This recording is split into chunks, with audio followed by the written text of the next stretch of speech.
Okay folks, got my 2008 Toyota Tundra. Today we're going to be replacing the cabin air filter. Cabin air filter is located behind the glove box. So show you how to pop that glove box out, swap out the filter, put the new one in.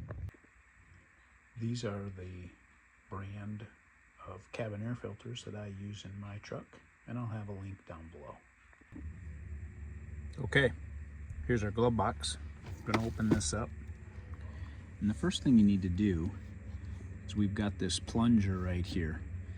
This allows it to come down a little bit slower, so we're going to pop that off. And then there's two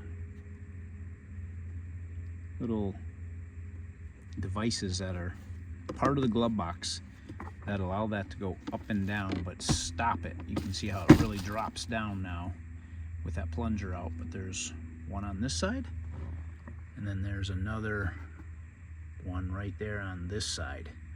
And what we're going to do is lift that up a little bit.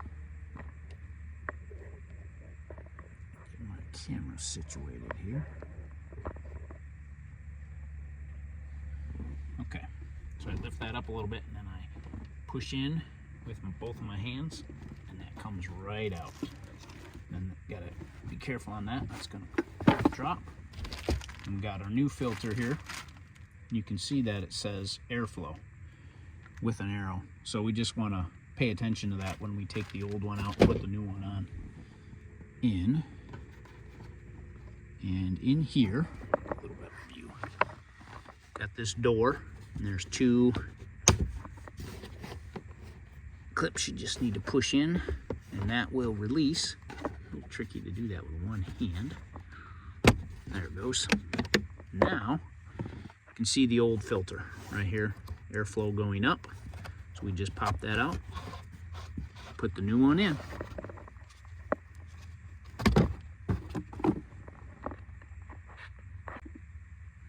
And when you initially look at this filter, I think to myself, this isn't bad at all. It doesn't really need to be changed. But if you open up, you can kind of see a little bit of dust. There's some more. You can see the dust even leaving it a little bit. So I try and swap mine out about every 10,000 miles. That's my goal. So as you can see, I just unwrap the new one, pop that in there. Even this little handle cover says up as well. And that's because those clips only snap in one way. Now, we start our glove box way down low in order to get it into those grooves.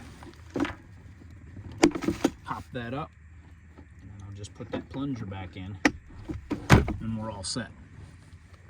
All right, thanks everyone.